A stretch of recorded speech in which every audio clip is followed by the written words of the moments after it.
चलो इधर देखो, लास्ट क्लास में हम लोग वर्क देख रहे थे क्या, और उसमें हम लोगों ने देखा था कि अगर कोई ऑब्जेक्ट है जिस पे फोर्स कितना लग रहा है F, उसका डिस्प्लेसमेंट कितना हो रहा है S, दोनों के बीच का एंगल कितना है थीटा है, तो हम लोग वर्क डन लिखते हैं F डॉट S, या फिर इसको तोड़ के लिखा जाए तो FS cos थीटा। ठीक है, हो गया। इधर देखो, तीन केस हम लोगों ने देखा था। पहला केस था थीटा इज इक्वल टू कितना 0 डिग्री।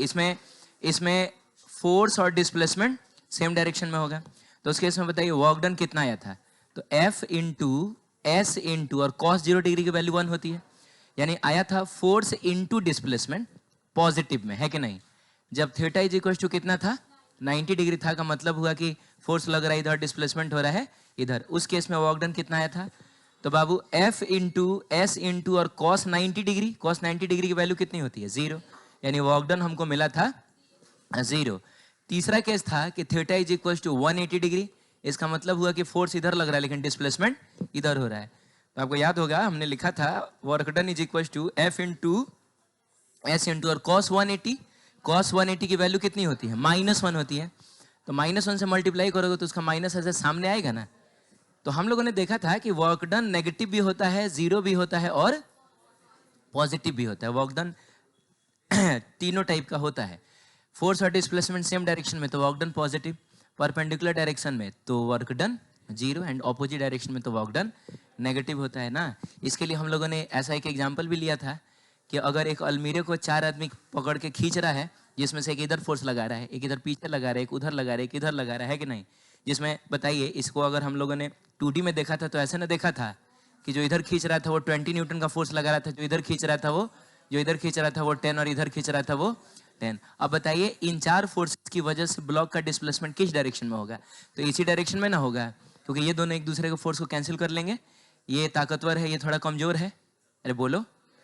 तो नेट फोर्स इस डायरेक्शन में 10 न्यूटन आएगा, तो इस डायरेक्शन में एक्सेलरेशन होगा, इस डायरेक्शन में वेलोसिटी आएगी, और उस डायरेक्शन में डिस्प्लेसमेंट भी होगा। ठीक है, यानी काम तो आपका हो जाएगा, बोलिए ना, काम तो आपका हो जाएगा। और ये डिस्प्लेसमेंट मान लीजिए कितना था 10 मीटर था।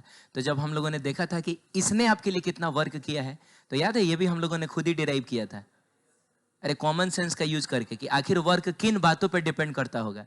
तो हमने देखा था कि वर्क डिपेंड करता होगा फोर्स पे। हम जितना ज्यादा फोर्स लगाएंगे इसका मतलब हम उतना ज्यादा मेहनत कर रहे हैं। तो हम लोग देखे थे कि वर्क जो है डायरेक्टली प्रोपोर्शनल टू फोर्स होगा।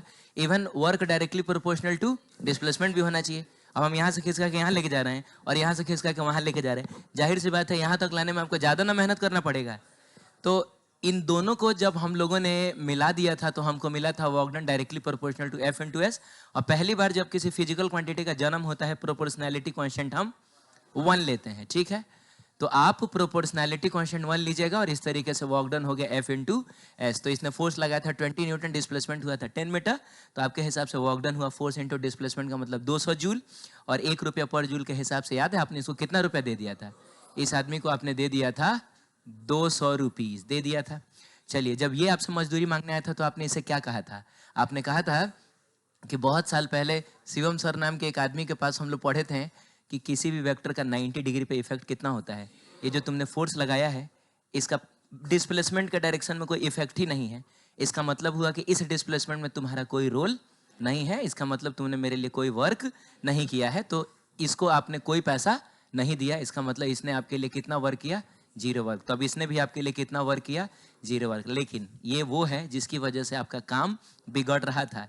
तो आपने इससे भी पूछा था कि बताओ तुमने कितना फोर्स लगाया, क्या कितना फोर्स लगा है 10 न्यूटन। इससे भी पूछा था कितना डिस्प्लेसमेंट हुआ 10 मीटर, मल्टीप्लाई करके कितना आया था 100 जूल। लेकिन एक रुपया पर जूल के हिसाब से आपने इसको 100 रुपया दे दिया था कि ले लिया था, इसलिए ले लिया था क्योंकि इसकी वजह से आपको इसको 100 रुपया ज्यादा देना पड़ा है। अगर ये नहीं होता तो इसको सिर्फ कितना लगाना पड़ता, इसको 10 न्यूटन लगाना पड़ता है। अरे वैसे भी नेट फोर्स तो 10 ही न्यूटन का ना है, तो अगर ये 10 न्यूटन ही लगाता उतने ही देर में उतना ही काम होता और आपको सिर्फ इसको देना होता 100 रुपया, जबकि अब आपको देना पड़ा है इसको 200 रुपया। आप एक खतरनाक बिजनेसमैन है, एक एक रुपये की कीमत आपको पता है। तो अगर आपका घाटा हुआ है इधर 100 रुपये का, तो आप इधर से उसको कॉम्पनसेट करिएगा या आप उसे 100 रुपया ले लीजिएगा। तो जाहिर सी बात है इसको आपने 100 रुपया दिया है क्योंकि इसने आपके लिए काम किया है। अरे बोलो ना, हाँ, तो उसको हम लोग पॉजिटिव वर्क डन बोलेंगे। इससे आपने 100 रुपया ले लिया, इसका मतलब इसने भी काम किया है लेकिन नेगेटिव काम किया है आपके लिए, है कि नहीं? और इन्होंने तो कोई वर्क नहीं किया है। तो इस तरीके से प्रैक्टिकली हमने इस बात को महसूस किया था कि वर्क डन भी पॉजिटिव, नेगेटिव और जीरो हो सकता है। फोर्स और डिस्प्लेसमेंट सेम डायरेक्शन में तो work done positive, perpendicular direction में तो work done zero, opposite direction में तो वर्क डन नेगेटिव हो जाएगा। ठीक है, क्लियर है? अब चलिए लगे हाथों हम लोग फोर्स का फॉर्मूला भी डिराइव कर लेते हैं, एफ एस कॉस थीटा। अरे वो भी डिराइव कर लें। चलिए मान लीजिए ये कोई ब्लॉक है, इधर की तरफ फोर्स एफ लगा है, डिस्प्लेसमेंट उसका इधर हुआ है, किस एंगल पे हुआ है बताइए? थीटा एंगल पे। जब कभी भी आपको आड़ा तिरछा वेक्टर मिलता है तो हम लोग क्या करते हैं? कंपोनेंट तोड़ते हैं। तो फोर्स का हम कंपोनेंट तोड़ेंगे, एक कंपोनेंट तोड़ेंगे हम इधर, एक कंपोनेंट तोड़ेगे इधर। बोलिए जल्दी। थीटा की तरफ घूम के जो आप कंपोनेंट तोड़िएगा उसके साथ आप लिखिएगा कॉस थीटा, और थीटा से दूर जाते हुए अगर आप कंपोनेंट तोड़िएगा आप लिखिएगा साइन थीटा। ये है एफ कॉस थीटा, ये है एफ साइन थीटा। आप बताइए ये जो भी डिस्प्लेसमेंट हुआ है उस डिस्प्लेसमेंट में दोनों में से कौन से कंपोनेंट का योगदान होगा? इसका होगा। इसका कोई योगदान 90 डिग्री पे इफेक्ट कितना हो जाता है? 0 हो जाता है। अरे बोलिए ना। तो चूंकि सिर्फ इसी फोर्स की वजह से ये डिस्प्लेसमेंट हुआ है, इसीलिए वर्क में सिर्फ इसी का रोल लिया जाएगा। बोलिए। और हम जानते हैं कि जितना ज्यादा फोर्स उतना ज्यादा वर्क, उतनी ज्यादा मेहनत, उतनी ज्यादा मेहनत का मतलब हुआ उतना ज्यादा वर्क। अरे बोलो, यानी वर्क डायरेक्टली प्रोपोर्शनल टू, हमको देखो फोर्स लिखना है तो तुम बताओ मैं कौन सा फोर्स लिखूं? मैं ये फोर्स लिखूं जो कि ओरिजिनल था, मैं ये लिखूं कि मैं ये लिखूं? तो इसकी तो कहानी ही खत्म हो गई है। इसको तो हमने तोड़ दिया है। 100 रुपया था, छूटा करा दिया है, 50 रुपया 50 रुपया है, 100 रुपया तो रहा ही नहीं अब आपके पास, है कि नहीं?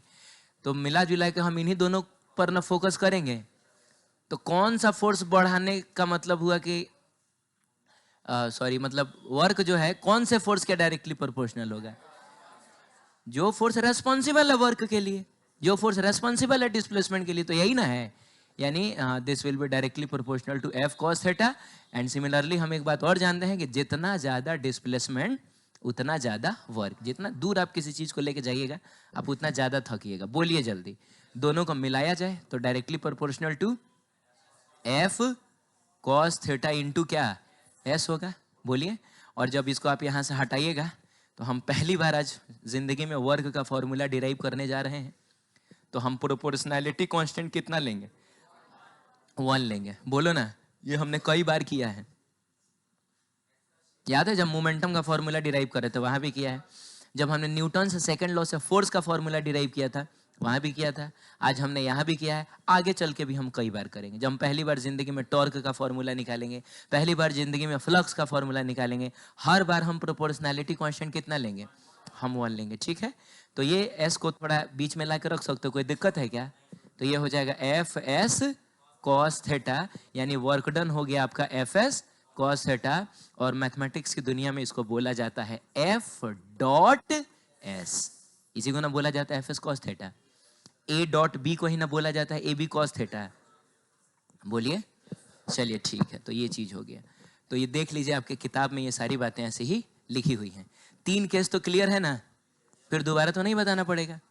सेम डायरेक्शन में तो पॉजिटिव में force into displacement, opposite direction में तो नेगेटिव में force into displacement, perpendicular direction में तो बोलिए वर्क डन आपका 0 हो जाएगा। देख लो, सारा केस भी बॉक्स बना के मैंने दिया होगा। ठीक है, ठंडा क्यों आता है भाई? वर्क इज कैसा क्वांटिटी? वर्क के पास कोई डायरेक्शन नहीं होता है। ठीक है, और वैसे भी डॉट प्रोडक्ट से जो कुछ भी मिलता है वो एक स्केलर क्वांटिटी होता है कि नहीं? चलिए, वर्क का ऐसा यूनिट क्या होता है? जूल होता है। और सीजीएस यूनिट अर्ग होता है। और 1 जूल इज इक्वल टू 10⁻⁷ अर्ग। ये सब हम लोगों ने यूनिट एंड डायमेंशन में इवन डिराइव भी किया है कि नहीं? चलिए, और 1 जूल जो होगा ना उसको हम लोग 1 न्यूटन इंटू मीटर भी कह सकते हैं। और क्यों कह सकते हैं भाई? इसलिए कह सकते हैं क्योंकि वर्क का फॉर्मूला होता है एफ एस और क्या? Cos theta.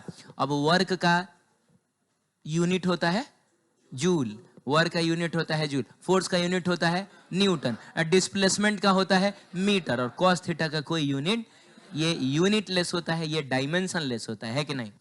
तो कुछ नहीं, बस हो गया 1 जूल बराबर 1 न्यूटन इंटू मीटर, या यूं कहा जाए कि न्यूटन इंटू मीटर को ही प्यार से कहा जाता है जूल। सही है? चलिए ठीक है, आगे बढ़ते हैं। सवाल है कि एक ब्लॉक है, 10 न्यूटन का फोर्स लग रहा है 60 डिग्री के एंगल पे, किसके साथ? तो डिस्प्लेसमेंट के साथ। और डिस्प्लेसमेंट कितना है? 10 मीटर है। तो आपको बताना है कि वर्क डन कितना होगा। बताओ तुम जल्दी बताओ, तुम बताओ।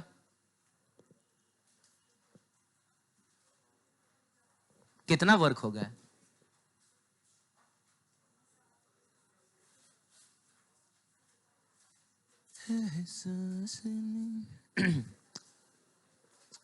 क्या हो गया तुमको? वर्क का फॉर्मूला क्या होता है? क्या? एफ एस, बस एफ एस होता है। फोर्स इंटू डिस्प्लेसमेंट होता है? नहीं नहीं होता है, लेकिन तब होता है जब फोर्स और डिस्प्लेसमेंट, आप लोग ये ध्यान से नहीं समझ रहे हैं क्या? तो कल ही बता दिया था मैंने ये सारा चीज, अभी तो नया कुछ हमने पढ़ा ही नहीं है। वर्क का फॉर्मूला क्या होता है?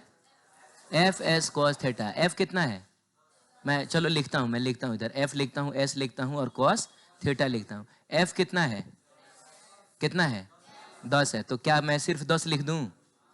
अरे 10 न्यूटन ना होगा। एस कितना है? डिस्प्लेसमेंट कितना है? डिस्प्लेसमेंट कितना है? 10 मीटर है। और बताओ कॉस कितना डिग्री है? 60 डिग्री है। दोनों के बीच एंगल 60 डिग्री है ना। अब तुम बताओ 10 इंटू 10 मिलकर कितना हो जाएगा? 100 हो जाएगा। और बताओ कॉस 60 डिग्री की वैल्यू कितनी होती है? 1/2 होती है। और न्यूटन इंटू मीटर को ही ना प्यार से जूल कहा जाता है। तो आप बता सकते हैं वर्क डन कितना आया? 50 जूल आया। वर्क डन आया 50 जूल। सही है? चलो ठीक है। बोलता है कि फोर्स जो लगा है, फोर्स जो लगा है वो लगा है 3i cap plus 4j cap minus k cap newton, and displacement हुआ है i cap minus j cap minus 2k cap metre. ठीक है, आपको वर्क डन बताना है, बताइए।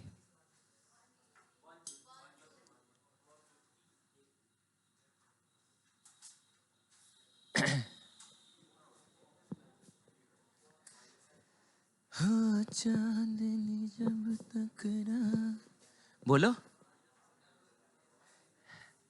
तुम लोग यार बहुत अजीब पोस्चर में बैठे हुए हो हैं।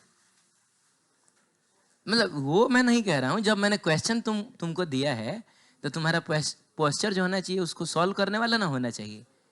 कॉपी सामने होना चाहिए, पेन हाथ में होना चाहिए, ऐसे ऐसे करते हुए देखना चाहिए।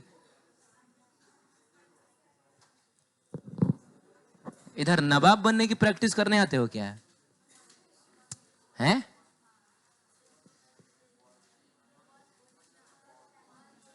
कितना आ रहा है? पहले तो ये बताओ कि फॉर्मूला कौन सा यूज करोगे?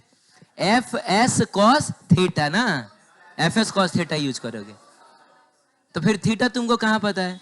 एफ के लिए भी तुमको इसका मैग्नीट्यूड निकालना पड़ेगा, एस के लिए भी इसका मैग्नीट्यूड निकालना पड़ेगा। उससे बढ़िया है कि हम डायरेक्ट यूज करेंगे क्या? F dot S. क्या कर रहे हो तुम लोग हैं? क्या इस चैप्टर के लिए भी सरेंडर कर चुके हो? अरे तो हम लोग एफ डॉट एस करेंगे ना। अरे इसी को एफ एस कॉस थीटा भी बोला जाता है। तो पिछले वाले में F S cos theta use करना हमारे लिए ज्यादा कन्वीनियंट था। अब की बार एफ डॉट यूज करना ज्यादा कन्वीनियंट है। और बताओ दो वेक्टर्स का डॉट प्रोडक्ट कैसे होता है? कल सिखाया था मैंने। कैसे होता है? कैसे होता है? आई कैप और आई कैप के कोफिशिएंट को मल्टीप्लाई करेंगे। तो 3 इंटू कितना? तो कितना हो जाएगा? तो 3 हो जाएगा। 4 इंटू -1 -4 होगा। -1 इंटू -2 +2 होगा। और ये हो जाएगा जूल में। और कितना आ जाएगा ये? 1 जूल। कितना हो जाएगा? 1 जूल।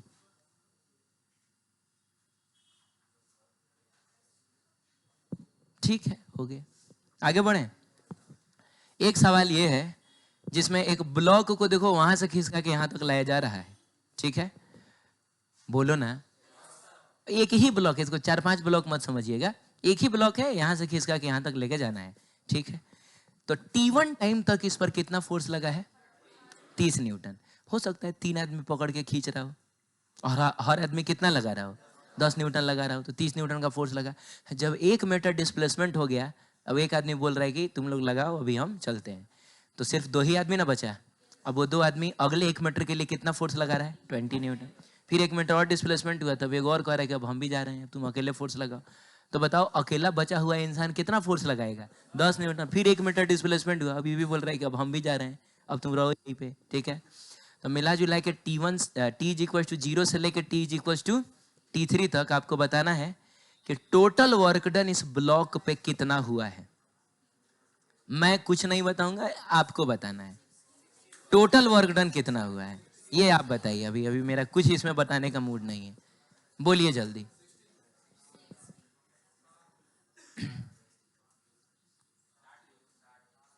सिक्सटी जूल आ रहा है क्या? कितना आ रहा है? 60 जूल आ रहा है हवा में।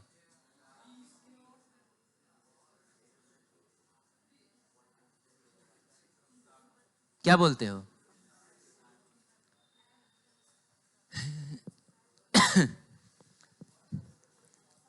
कितने लोग का 60 जूल आया है? मतलब पूछूंगा भी मैं कि कैसे आया है, उस हिसाब से हाथ उठाइएगा। आन्हरा का लाठी नहीं। हाँ, इधर 2 आदमी का आया है, इधर 4-5 आदमी का आया है। बाकी आप लोगों का क्या है? इधर किसी का नहीं आया है। तो कौन इसको एक्सप्लेन करेगा कि कैसे 60 जूल आया? तुम्हारा भी आया है।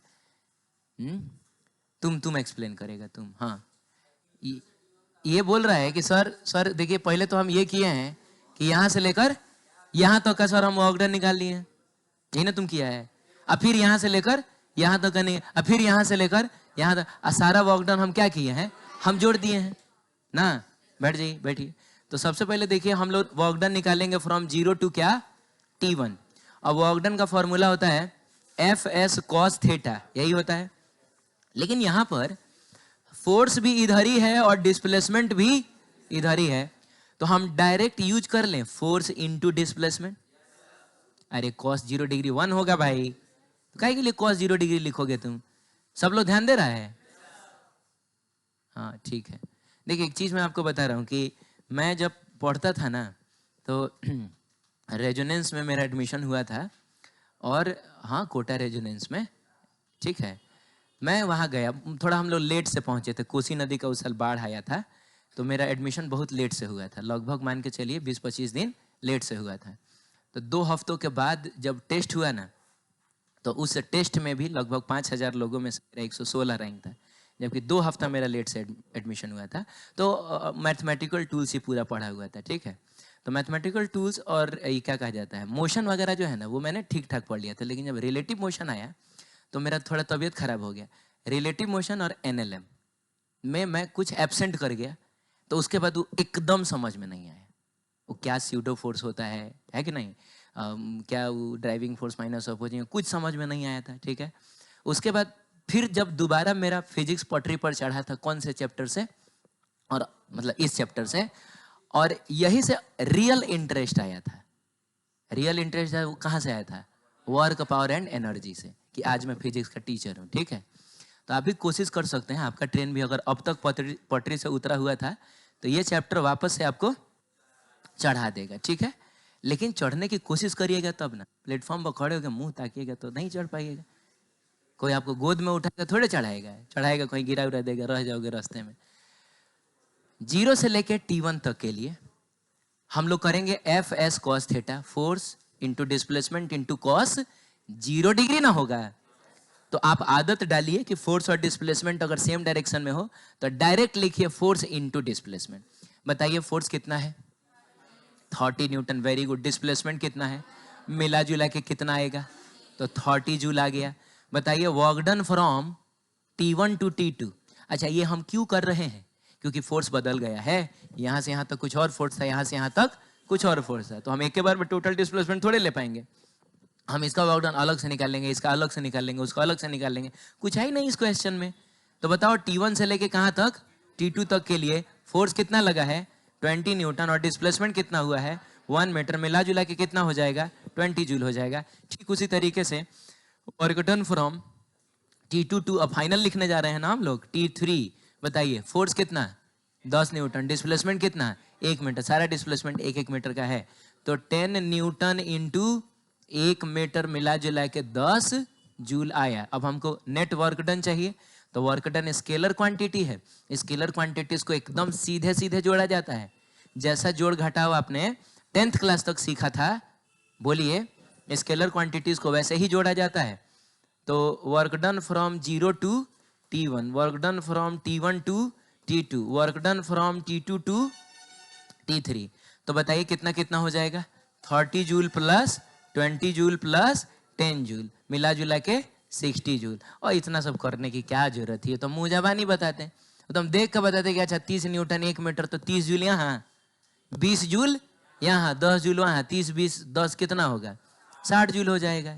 जबानी बताते हैं, और शायद आप लोगों ने बताया भी था, लेकिन ये समझ में आया कि नहीं आया। अब इससे पहले कि हम अगले क्वेश्चन पर चलें, मैं आपको इंटीग्रेशन की कुछ बातें याद दिलाना चाहूंगा। सबसे पहले अगर मान लीजिए कहीं ऐसा लिखा हुआ है, तो इसको इंटीग्रेशन पढ़ा जाता है। क्या पढ़ा जाता है? ये है साइन ऑफ इंटीग्रेशन, इंटीग्रेशन का साइन है ये। इंटीग्रेशन कितने लोगों को नहीं आता है? तुमको, और कौन ठेकेदार है इसमें? और है किसी को नहीं आता है? हाराबाजी लगाओगे, प्रूफ कर दूंगा कि 2 आदमी को आता है, तो जिसमें 1 आदमी तो मैं हो गया। आता है आपको? आता है ना?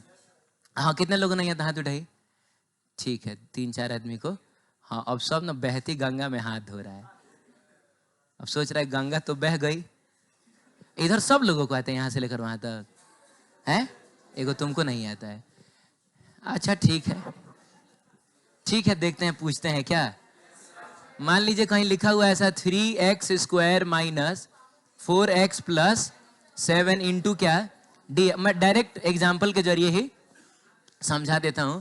यहाँ 1 लिखा हुआ और यहाँ 2 लिखा हुआ है। इसको देखो, हमको सॉल्व करना है। क्या करना है बोलो? हमको सॉल्व करना है। तो सबसे पहले आप एक काम करिएगा कि जो कांस्टेंट है ना, कांस्टेंट, उसको ऐसे ही छाप दीजिएगा। तो ये कांस्टेंट कौन है? 3 है, 3 को छाप दीजिए, कोई छेड़खानी नहीं, ठीक है। उसके बाद जो आपको x दिख रहा है ना, उसके पावर में 1 ऐड कर लीजिए। तो 2 में 1 ऐड करोगे कितना मिलेगा? तो तुम देखो 3 लिख देना, और जो पावर है उसी से डिवाइड कर देना, ऐसा हो जाएगा। एक बार फिर से देखो, 3 पार्टिसिपेट नहीं करेगा, पावर में 1 ऐड होगा और उसी पावर से हम लोग डिवाइड करेंगे। माइनस का साइन दीजिए। 4 का क्या करें बोलो? 4 का क्या करें? देख लो देख लो, वो लड़का बोला था कि नहीं आ रहा है, देखो किधर देख रहा है वो।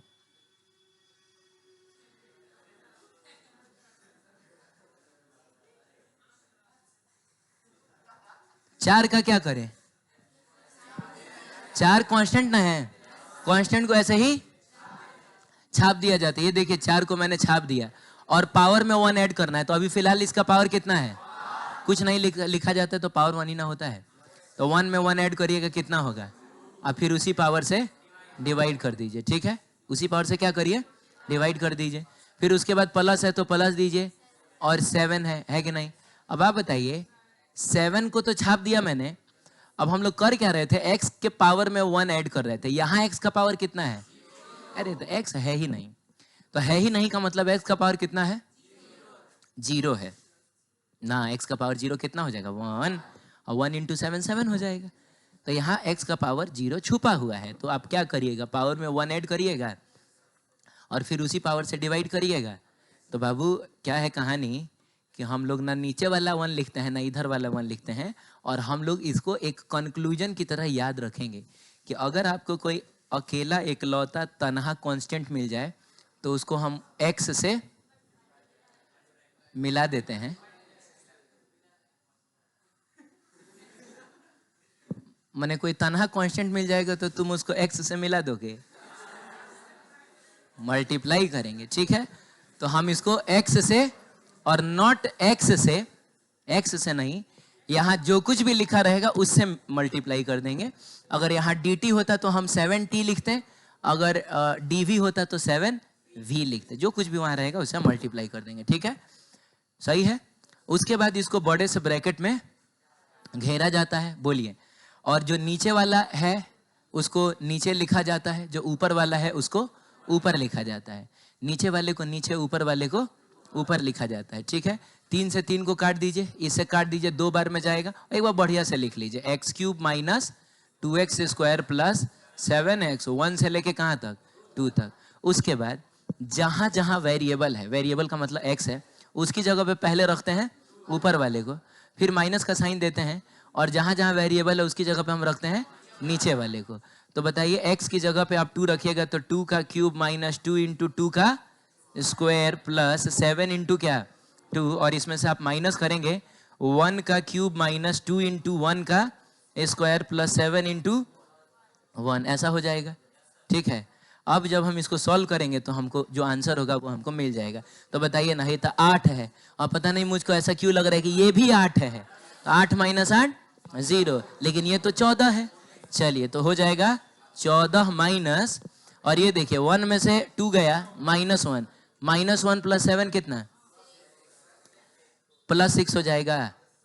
हाँ, तो -6 हो जाएगा। तो ये आंसर कितना आ रहा है, 8 आ रहा है। देखिए 8 आ गया, सही है। तो ये प्रोसीजर्स हम लोग फॉलो करेंगे। ठीक है, एक बार मैंने समझा दिया, मैं आशा करता हूँ कि थोड़ा बहुत तो समझ में आया होगा कि क्या क्या हुआ है।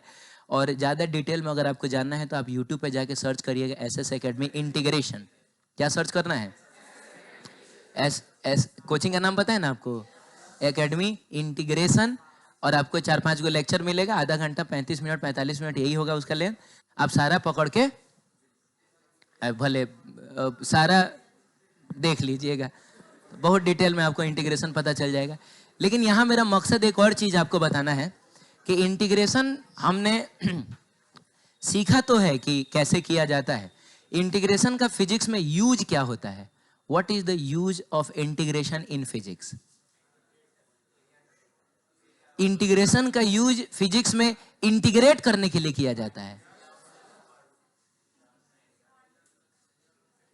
जब खतरनाक जवाब है, इंटीग्रेशन का यूज कहां करते हैं, तो इंटीग्रेट करने के लिए। क्या बात है, कहां यूज करते हैं, डेरिवेशन में। अभी हमने वर्क का डेरिवेशन किया, उसमें कहां कहीं इंटीग्रेशन था। हाँ, मैंने कहा है, सुनिए एक मिनट, ग्राफ में कभी यूज होगा इंटीग्रेशन तो एरिया अंडर द कर्व के रूप में यूज होता है। लेकिन रुकिए एक मिनट, ग्राफ में अगर नहीं यूज हो रहा है तो इंटीग्रेशन का पूरे फिजिक्स में या पूरे फिजिक्स में क्या कहीं भी देखोगे बस एक ही काम के लिए यूज होता है, चीजों को जोड़ने के लिए। किसके लिए, चीजों को जोड़ने के लिए। ठीक है, और इंटीग्रेशन का हालांकि हिंदी में मतलब भी होता है एकीकरण। क्या होता है, माने अगर हम कुछ चीजों को मिला के एक कर रहे हैं, इसका मतलब हम उनका इंटीग्रेशन कर रहे हैं। बोलो ना, नेशनल इंटीग्रेशन का मतलब होता है राष्ट्रीय एकीकरण। जैसे जब हमको आजादी मिली थी तो कई रियासतें थी भारत में, ऐसा राज्य टाइप का थोड़े था, एगो सेंट्रल पावर थोड़े था, सब राजाओं में बटा हुआ। जैसे बेतिया का भी एक राजा हुआ करते थे, बेतिया भी एक राज हुआ करता था, है कि नहीं। तो कई सारे 500-600 के आसपास में रियासतें थी। तो उसके बाद क्या किया गया, सारी रियासतों को मिला के और एक देश बनाया गया, तो इसी को बोला गया नेशनल इंटीग्रेशन। तो इंटीग्रेशन का मतलब ही होता है चीजों को जोड़ना। लेकिन इंटीग्रेशन का यूज कैसी चीजों को जोड़ने के लिए किया जाता है, क्योंकि जोड़ना तो हम लोगों ने 10th क्लास तक भी किया है, लेकिन कभी इंटीग्रेशन का यूज नहीं किया है। इंटीग्रेशन का यूज होता है इनफाइनाइटली स्मॉल चीजों को जोड़ने के लिए। जैसे मान लीजिए कभी आपको जोड़ना है 0.000000000000001 प्लस 0.0000002 प्लस 0.0000003। मान लो ऐसी चीजों को अगर हमको जोड़ना है, सब इनफाइनाइटली स्मॉल है, बोलिए ना, तो हम लोग इस्तेमाल करते हैं किसका, इंटीग्रेशन का। ये बातें आप याद रखिएगा। और एक और बात याद रखिएगा कि कभी भी इनफाइनाइटली स्मॉल चीज को डिनोट करना होता है तो हम उसके सामने लगाते हैं डी। अगर मान लीजिए कोई मास हमको बताने की इनफाइनाइटली स्मॉल मास है तो हम इसको कैसे डिनोट करेंगे, डीएम से। कोई टाइम है हमको बताना है कि इनफाइनाइटली स्मॉल टाइम है, हम कैसे डिनोट करेंगे? dt से। क्लियर है? चलिए आगे बढ़ते हैं। अब आगे वाला क्वेश्चन देखो, यहाँ तो नहीं लिखा हुआ है, लेकिन ये क्वेश्चन नंबर 4 है कि 5 है? 4 है, ठीक है। क्वेश्चन नंबर 4 है। क्वेश्चन नंबर 4 में आपको एक एक्सिस दिख रहा होगा, देखिए जल्दी। यहाँ पर एक ब्लॉक दिख रहा होगा जो पड़ा होगा x इज इक्वल टू 0 पे, और इस ब्लॉक पे फोर्स लग रहा होगा और 2x प्लस 2 है। अच्छा, 2x प्लस 2 न्यूटन है। कितना है? 2x plus 2 Newton. और इस ब्लॉक को खिसका के लाया जाना है, x is equal to 3 metre. सुनिए, पिछले क्वेश्चन में भी नेट डिस्प्लेसमेंट कितना था? 3 मीटर था, यहां से लेकर वहां तक 3 मीटर। इस क्वेश्चन में भी नेट डिस्प्लेसमेंट कितना है? 3 मीटर है ना। अब एक बात बताइए, इस क्वेश्चन में ये जो फोर्स लिखा हुआ है 2x प्लस 2 न्यूटन, ये एक्चुअली बताना क्या चाह रहा है? नहीं, पिछली बार तो ठीक था, ये 30 न्यूटन था, ये 20 न्यूटन था, ये 10 न्यूटन था, ये तो हमको समझ में आ रहा था कि फोर्स है तो 10, 20, 30 न्यूटन हो सकता है। ये क्या बोलना चाह रहा है 2x प्लस 2 न्यूटन? क्या बताना चाह रहा है? बताना चाह रहा है कि फोर्स वेरिएबल है। मतलब सबसे कम दाम में बोला जाए तो बोलेंगे कि ये बताना चाह रहा है कि फोर्स वेरिएबल है। लेकिन यार पिछले क्वेश्चन में क्या फोर्स वेरिएबल नहीं था क्या? इसमें तो वेरिएबल था, लेकिन यहां से लेकर यहां तक कांस्टेंट था, यहां वेरी किया, नहीं समझे? फिर यहां से लेकर यहां तक कांस्टेंट था, फिर यहां वेरी किया। मैंने मिला जुला के देखा जाए तो इस पूरे मोशन में हमको 3 डिफरेंट टाइप का फोर्स देखने को मिला। बोलिए ना, 30 न्यूटन का, फिर 20 न्यूटन का, और फिर 10 न्यूटन का।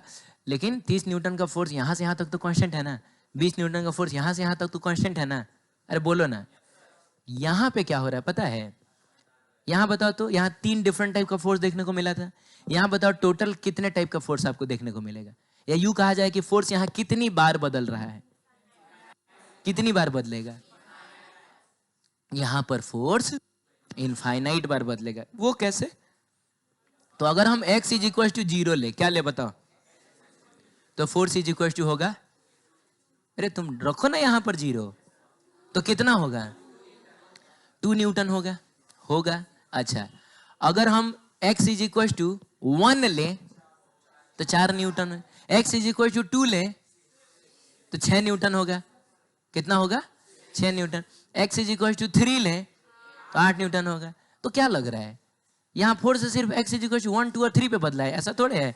अरे हम तो x इज इक्वल टू 0.1 भी ले लें तो भी फोर्स दूसरा आएगा। आप 0.1 लीजिएगा 2.2 न्यूटन हो जाएगा। आप 0.2 लीजिएगा, बोलिए, तो 2.4 न्यूटन हो जाएगा। इसका मतलब हुआ कि आप x को थोड़ा भी बदलिएगा तो फोर्स बदल जाएगा। तो यहां से लेकर यहां तक x कितनी बार बदलेगा? इनफाइनाइट टाइम्स बदलेगा, यानी फोर्स भी इनफाइनाइट टाइम्स बदलेगा। पिछली बार बस 3 टाइप का फोर्स था, इसीलिए पूरे मोशन को हमने 3 हिस्सों में बांटा था। अब की बार तो बाबू इनफाइनाइट टाइप के फोर्सेस हैं। यहाँ फोर्स कुछ और होगा, यहाँ कुछ और होगा, यहाँ कुछ और होगा, यहाँ कुछ और होगा। आप ये बात समझ रहे हैं? तो बताइए पूरे मोशन को हमको कितने भाग में बांटना पड़ेगा? इनफाइनाइट भाग में बांटना पड़ेगा। अब अगर आप पूरे मोशन को इनफाइनाइट भाग में बांट दीजिएगा तो जो आपको एक सेक्शन मिलेगा वो कितना बड़ा मिलेगा? बहुत छोटा नहीं मिलेगा क्या? अरे बोलिए ना। अरे पिछली बार तो बस 3 भाग में ना बांटना था, तो एक सेक्शन इतना था, एक इतना था, एक इतना था, ठीक है। अब की बार आपको इसको इनफाइनाइट हिस्से में बांटना है। जो जो डिस्प्लेसमेंट तुमको मिलेगा इनफाइनाइट भाग में बांटने से, वो कैसा डिस्प्लेसमेंट होगा? कोई बड़ा सा डिस्प्लेसमेंट होगा क्या? इनफाइनाइटली स्मॉल डिस्प्लेसमेंट होगा। और बाबू इनफाइनाइटली स्मॉल डिस्प्लेसमेंट मान लीजिए हम यहीं पे ले रहे हैं अगर, तो उसको हम कैसे दिखाएंगे? dx से दिखाएंगे। d ये चीज बता रहा है कि ये बहुत ही छोटा है। अब मैंने बहुत छोटा ड्रॉ इसलिए नहीं किया है कि तुमको दिखेगा ही नहीं, तो मैंने भले थोड़ा बड़ा ड्रॉ किया है, लेकिन आपका दिल जानता है कि ये बहुत छोटा है। ये इतना छोटा है कि आपको सही में दिखना भी नहीं चाहिए था, है कि नहीं? एक और बात है, ये जो आपने छोटा सा डिस्प्लेसमेंट ले लिया, इसको हम ऐसे ही कहीं लावारिस नहीं लेते हैं। हम इसको, अच्छा ठीक है हम इसको बताएंगे कि वो हमने कहाँ लिया है। तो चूंकि हमने x एक्सिस पे ना लिया है, तो हम बोलेंगे कि किसी x डिस्टेंस पे, कहां पे, x डिस्टेंस पे छोटा सा डिस्प्लेसमेंट dx लिया गया है। अरे बोलो ना, अगर ये y एक्सिस होता ना तो हम लोग y पे dy ले लेते हैं। बोलिए, x है तो x पे dx ले लिए, y होता तो y पे dy ले लेते हैं, z होता तो z पे d, हाथी होता तो हाथी पे d हाथी ले लेते हैं। समझ में आया? तो ऐसा हम लोग करते हैं। अब देखो हम लोग क्या करेंगे, हम लोग ब्लॉक को, शांत रहो, ब्लॉक जब यहां पहुंचेगा तो उस पर जो फोर्स लगेगा वो फोर्स कितना होगा, 2x + 2 ही ना होगा। ए बाबू, ओए, कहां पर फोर्स देख रहे हो? x डिस्टेंस पर फोर्स देख रहे हो। कहां पे फोर्स देख रहे हो? x डिस्टेंस पे फोर्स देख रहे हो। और बताओ x डिस्टेंस पे फोर्स होता कितना है? 2x + 2 होता है। अरे ये x डिस्टेंस वाला ही ना फोर्स दिया हुआ है। हाँ, अब यहाँ जो छोटा सा डिस्प्लेसमेंट हुआ है, इस छोटे से डिस्प्लेसमेंट के लिए हम छोटा सा वर्क निकालेंगे। जब डिस्प्लेसमेंट इनफाइनेटली स्मॉल है तो वर्क भी तो इनफाइनेटली स्मॉल होगा। तो जो छोटा सा वर्क हम लोग लिखने जा रहे हैं वो हो जाएगा क्या, dw। तो अब देखो हमारा मकसद क्या है, हम यहाँ जो छोटा सा डिस्प्लेसमेंट हुआ है उसमें हुआ छोटा सा वर्क डन निकाल लेंगे, फिर इसके बगल वाले डिस्प्लेसमेंट के लिए भी छोटा सा वर्क डन निकाल लेंगे, फिर इसके बगल वाले के लिए भी छोटा सा वर्क डन निकाल लेंगे, फिर इसके बगल वाले के लिए भी छोटा सा वर्क डन निकाल लेंगे, फिर इसके बगल वाले के लिए भी, फिर इसके पहले वाले के लिए भी छोटा सा वर्क डन, पहले वाले के लिए भी छोटा सा वर्क डन, पहले, और सारा छोटा छोटा वर्क डन निकाल निकाल के हम लोग जोड़ देंगे हमको टोटल वर्क डन। अरे यार, यही काम तुमने यहाँ भी किया था। तुमने ये वर्क डन निकाल लिया था, फिर ये निकाल लिया था, फिर ये निकाल लिया था, फिर सबको तुमने क्या किया था, बस यहाँ बड़ा बड़ा डिस्प्लेसमेंट था, यहाँ छोटा छोटा डिस्प्लेसमेंट है। तो बाकी का बाद में देखेंगे, पहले हम लोग यहाँ का छोटा सा वर्क डन निकाल लें। अब बाबू, वर्क डन का फॉर्मूला होता है फोर्स इनटू डिस्प्लेसमेंट। सही में फोर्स इनटू डिस्प्लेसमेंट होता है? नहीं, F into S into cos theta, यानी फोर्स इनटू डिस्प्लेसमेंट इनटू। लेकिन यहां पर मैंने इसलिए बोला फोर्स इनटू डिस्प्लेसमेंट क्योंकि फोर्स और डिस्प्लेसमेंट दोनों सेम डायरेक्शन में है, इसीलिए मैंने बोला। आदत बनाइए, फोर्स और डिस्प्लेसमेंट सेम डायरेक्शन में, डायरेक्ट बोलिए फोर्स इनटू डिस्प्लेसमेंट। तो बताइए हम लोग क्या करें, फोर्स कितना है, 2x + 2 है, और डिस्प्लेसमेंट कितना है, dx है, हो गया फोर्स इनटू डिस्प्लेसमेंट, छोटा सा वर्क डन हमको मिल गया। तो क्या यही छोटा सा वर्क डन निकालना आपका मकसद था? मकसद यही था, छोटा सा वर्क डन निकाल दिए, हो गया। हमको यहां से लेकर वहां तक का टोटल वर्क डन ना चाहिए? नहीं बोलिएगा, टोटल वर्क डन ना चाहिए। क्या किया जाए, ऐसे ऐसे जितने छोटे छोटे वर्क डन है सबको जोड़ा जाए, सबको जोड़ा जाए, जो कि प्रैक्टिकली पॉसिबल। पिछली बार 3 गो वर्क डन था तो जोड़ लिए थे, अब की बार इनफाइनाइट वर्क डन है यहाँ से लेकर वहां तक, कैसे जोड़ पाएंगे? तो उसके लिए देखो एक मैथमेटिक्स ने आपको उपाय बताया है कि जब भी इनफाइनाइटली स्मॉल क्वांटिटीज को जोड़ना होगा तो हम क्या करेंगे। क्यों नहीं सब लोग एक साथ बोल रहा है? इनफाइनाइटली स्मॉल क्वांटिटीज, छोटी छोटी क्वांटिटीज को जोड़ना होगा, हम लोग क्या करेंगे, हम लोग करेंगे इंटीग्रेट। तो वक्त आ गया है कि अब किया जाए इंटीग्रेट बोथ साइड्स। इंटीग्रेट क्या, बोथ साइड्स, ये किया जाए। तो इंटीग्रेट बोथ साइड में करना कुछ थोड़े होता है, दोनों साइड में हमको बस ये सांप छोड़ना होता है ना। अभी क्या है कि सांप तो आपने छोड़ दिया, अब आपको लिमिट भी तो लगाना होगा। बोलिए, तब लिमिट लगाया जाता है वेरिएबल के आधार पे। वेरिएबल कौन है, x कम से कम कितना होगा, कम से कम कितना, तो 0 होगा। सब मतलब ब्लॉक यही से ना चला था, तो जब ब्लॉकवा यहाँ होगा तो उस समय x की वैल्यू कितनी होगी, 0, तो वो होगा लोअर लिमिट। और x ज्यादा से ज्यादा कितना होगा, तो वो होगा अपर लिमिट। ये समझ में आ रहा है? जब x = 0 था यानी अभी कोई डिस्प्लेसमेंट नहीं हुआ है, तो वर्क भी नहीं हुआ है। और जब आप x = टोटल 3 मीटर पे चले गए तो वर्क भी आपने टोटल कर लिया है, और उस टोटल वर्क को हम लोग क्या मान लेते हैं, W मान लेते हैं। बताइए dw का इंटीग्रेशन कितना होता है, कितना होता है, dx का इंटीग्रेशन dx का इंटीग्रेशन x, dy का y, d हाथी का हाथी, तो dw का w। क्या बात है, तो w हो जाएगा। ये ब्रैकेट में घेरा जाए, नीचे वाले को नीचे, ऊपर वाले को ऊपर लिखा जाए। आइए इसको इंटीग्रेट करते हैं। 2 के साथ कोई छेड़खानी नहीं, कांस्टेंट है, छाप दिया जाए। यहाँ पावर कितना है, 1 है, तो बाबू 1 में 1 ऐड करोगे तो 2 आएगा, और उसी पावर से डिवाइड करना होता है। जो पावर आता है उसी पावर से डिवाइड करना होता है, ठीक है। चलिए उसके बाद हम लोग क्या करेंगे, प्लस का साइन देंगे, और ये हो जाएगा 2, और ये हो जाएगा नहीं, तो 2 तो छाप देंगे ना, और 2 को हम किससे मल्टीप्लाई कर देते हैं, x से, ठीक है। तो x से हम इसको मल्टीप्लाई कर देते हैं। अब हम इसको बड़े से ब्रैकेट में घेरेंगे, 0 से लेके कहाँ तक जाएंगे, 3 तक जाएंगे ना। 2 से 2 कट गया, और w की जगह w, अब माइनस का साइन देके 0 बराबर है कि नहीं। और जहां जहां x है उसकी जगह पे पहले क्या रखेंगे, 3 रखेंगे, तो 3 का स्क्वायर प्लस 2 इंटू 3, उसके बाद माइनस का साइन देके जहां जहां x है उसकी जगह पे 0 रखेंगे, तो 0 का स्क्वायर प्लस 2 इंटू कितना, 0। सही है। ये बताओ 9 6 15 आंसर आएगा जूल में, यानी इस फोर्स ने टोटल कितना वर्क किया है, 15 जूल वर्क किया है। ये बात समझ में आई, बोलिए जल्दी।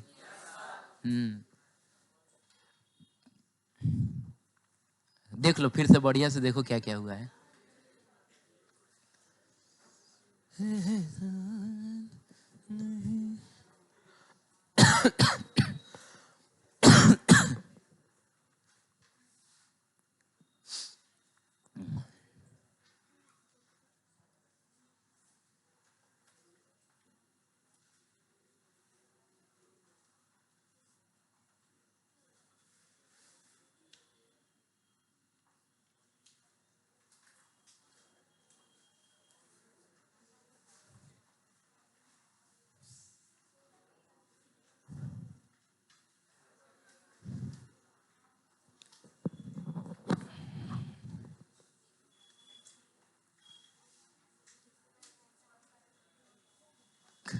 ये समझ में आया है तुमको, क्लियर है, ठीक है।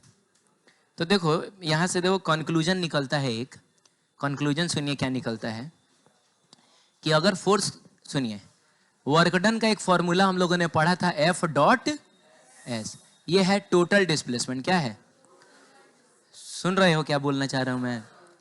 F डॉट एस हम लोग तब यूज करेंगे ना जब फोर्स जो हो वो कैसा हो, कांस्टेंट हो। नहीं समझे आप, बताइए हम एक बार में टोटल डिस्प्लेसमेंट कब लेंगे, जब फोर्स कांस्टेंट हो। एक बार में टोटल डिस्प्लेसमेंट ले लेंगे, F डॉट एस कर लेंगे, एफ एस कॉस थीटा कर लेंगे। अरे इसी को ना तोड़ोगे तो एफ एस कॉस थीटा आएगा।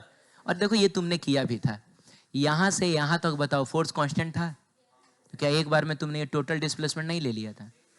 फिर यहां से लेकर यहां तक भी फोर्स कांस्टेंट था, तो एक बार में तुमने टोटल डिस्प्लेसमेंट ले लिया था। अरे बोलो ना, यहाँ भी टोटल डिस्प्लेसमेंट ले लिया था। तो फोर्स अगर कांस्टेंट रहे तो घबराने की जरूरत नहीं है, आप F into total displacement into cos theta कर लीजिएगा। लेकिन अगर फोर्स वेरिएबल हो जाए, जैसे इस केस में था, तब आप एक बार में टोटल डिस्प्लेसमेंट नहीं ले सकते हैं, तब आपको लेना होता है एक छोटा सा डिस्प्लेसमेंट। नहीं समझे, जब फोर्स कैसा हो जाए, अरे वेरिएबल हो जाए, तो हम एक बार में टोटल डिस्प्लेसमेंट नहीं लेंगे, हम लेंगे छोटा सा डिस्प्लेसमेंट। तो बाबू छोटा सा डिस्प्लेसमेंट लेके F डॉट डी, नहीं तो छोटा सा डिस्प्लेसमेंट लिए तब उसको हम S बोलेंगे। छोटे से डिस्प्लेसमेंट को हम लोग क्या बोलेंगे, हम लोग ds बोलेंगे। देखो तुम इधर देखो, छोटे से डिस्प्लेसमेंट को हम लोग क्या बोलेंगे, हम लोग ds बोलेंगे। तो जब हम F डॉट ds करेंगे, अरे तो हमको छोटा सा ना वर्क डन मिलेगा, इससे तुमको क्या मिलेगा, छोटा सा वर्क डन, जो कि पिछली बार मिला भी था। ये छोटा सा वर्क डन मिला था, हमको तो टोटल वर्क डन चाहिए, तो उसके लिए हम इसको इंटीग्रेट कर देंगे और तब हमको मिल जाएगा टोटल वर्क डन। ये फॉर्मूला तब यूज होगा जब फोर्स कैसा हो जाए, वेरिएबल। या एक बात बताऊं, ये फॉर्मूला हमेशा यूज होता है, ये फॉर्मूला यूनिवर्सल है, ये हमेशा ही यूज होगा, ये कांस्टेंट भी रहेगा तब भी यूज होगा। बताऊं कैसे? तो देखो ना, अगर f कांस्टेंट हो जाए, f बाहर निकल आएगा। कांस्टेंट चीजें इंटीग्रेशन में पार्टिसिपेट नहीं करते, ये बाहर निकल आया। f डॉट अंदरवा में खाली क्या बचेगा, और ds का इंटीग्रेशन s नहीं हो जाएगा, तो f डॉट s नहीं आ गया क्या, यानी ये आपको नहीं मिल गया। तो ये हमेशा यूज होता है, लेकिन ये तभी यूज होगा जब फोर्स कैसा रहे, कांस्टेंट रहे।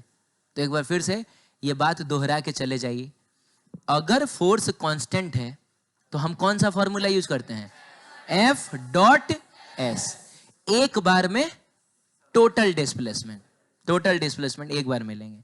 लेकिन अगर फोर्स वेरिएबल है तब हम लोग यूज करते हैं F डॉट DS और फिर उसको करते हैं इंटीग्रेट। ठीक है, यानी integration of F dot DS। तो वो बात देखिए उसमें लिखा होगा। ठीक है, जाइए।